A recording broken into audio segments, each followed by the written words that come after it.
والیں، اور یہ عمل جو آخر پہ بتایا کہ جس کے کرنے پر نبی علیہ السلام کی شفاعت نصیب ہوتی ہے. اب اس کے بعد تو پھر اور کوئی تمنا پیچھے رہتی ہی نہیں.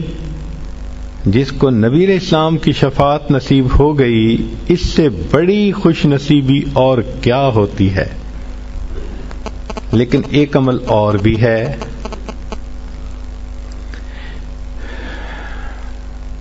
آپ حیران ہوں گی کہ نبی علیہ الصلوۃ والسلام کی شفاعت ملنے کے بعد پھر کون سا عمل رہ گیا پیچھے.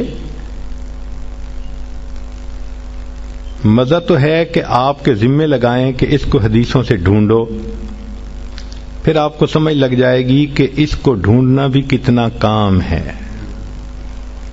لیکن چلیں، آپ دور قریب سے چل کے یہاں آ گئی ہیں، اور عورت جب آتی ہے تو دنیا دار لوگ بھی اس کا اکرام اور احترام کرتے ہیں، لہذا ہم بھی آپ کا احترام کرتے ہیں اور آپ کو وہ عمل بتا دیتے ہیں.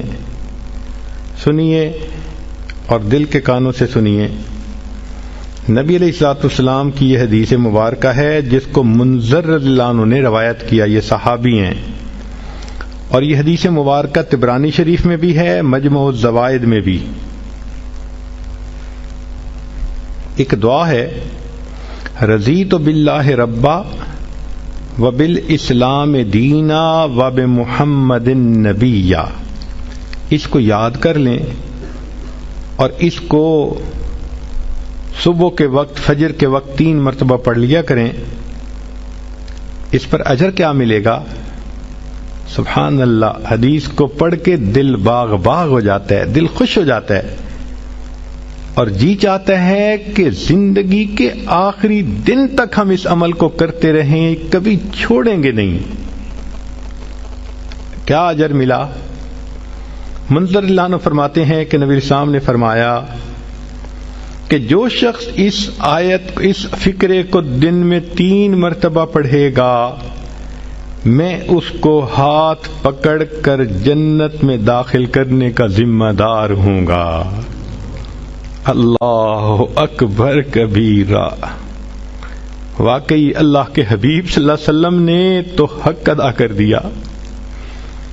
یہ تو ہماری کوتاہیاں ہیں، ہماری نالائکیاں ہیں، ہم ان اعمال کو کرتے نہیں اور پھر سر پہ گناہوں کے بوجھ بڑھاتے جا رہے ہیں، شیطان کے ہاتھوں بے وقوف بنے پھرتے ہیں. اللہ تعالی ہمیں سمجھ عطا فرمائے اور ہمیں اپنی زندگی سنت کے مطابق کرنے کی توفیق عطا فرمائے. وآخر دعوانا ان الحمد للہ.